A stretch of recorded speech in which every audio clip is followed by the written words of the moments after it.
Pawning.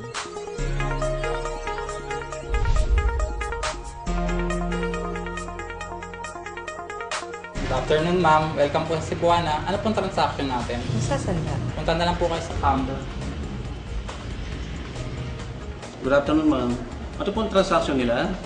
Magsasanla po ba kayo, tubos or tubo? Magsasanda ako. Okay, ma'am. Ma'am, meron na po kayo 24K card or Cebuana card para mas mapabilis natin ang transaction? Meron. If it is your first time to pawn with Cebuana Lulier and you have not yet registered with our customer database, please fill out our customer information sheet. Miss Irene, meron din po ba kayong valid ID? Meron din. Thank you po, Miss Irene.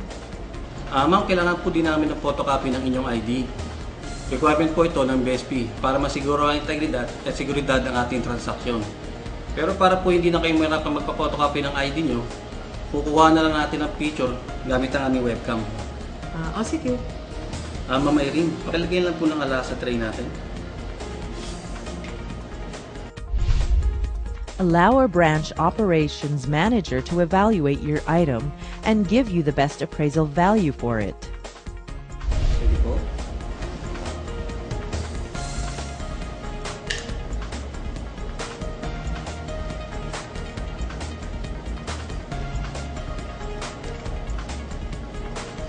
Ma'am, bali, ang price value po ng alahas nyo ay 2.5. Then, babawas po tayo ng advance interest na 100. At ito po ang makukuha nyo na 2.4. If you are agreeable to our appraisal value, our branch operations manager will seal and secure your item. You will be asked to sign on the plastic pouch for security and identification purposes. Sige, okay ako dyan. Ingatan mo kalas ko Yes, ma'am. Ingatan po namin ang alahas nyo. You will receive a text reminder before the due date. Okay, tiwala naman ako sa inyo Ma'am, pakipirmahan po itong plastic pouch.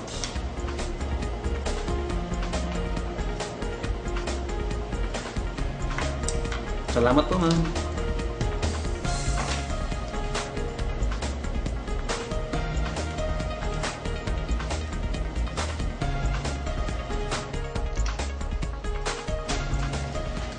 Ma'am, ito po ang inyong pawn ticket, official receipt, at ang inyong valid ID at 24K card, at ang inyong kasta 2,400. 1,000, 1,500, 2,000, 1, 2, 3, 4. Bali 2,400 po. Pakibilang na lang po ulit, ma'am. Okay, tama yun na po. Thank you Salamat din po, ma'am. Pawning with Cebuana Lulier is quick, easy, and safe. We guarantee security and high appraisal rates for your valuable items. To pawn, just follow these easy steps. Step 1. Present your 24K card for faster processing. If it is your first time to transact with Cebuana Lulier and you do not have a 24K card yet, please fill out our customer information sheet. Present at least one valid ID. This will be captured using our webcam. Allow our branch personnel to appraise your item and give you the best appraisal value for it. If you are agreeable to our appraisal value, our branch operations manager will seal and secure your item. Step 2. Sign on the plastic pouch for security and identification purposes. Our branch personnel will give you your pawn ticket, official acknowledgement receipt, 24K card, and money. Step 3. Count the money before leaving the counter. Visit your nearest Cebuana Lulier pawn shop today or log on to www.cebuanalulier.com.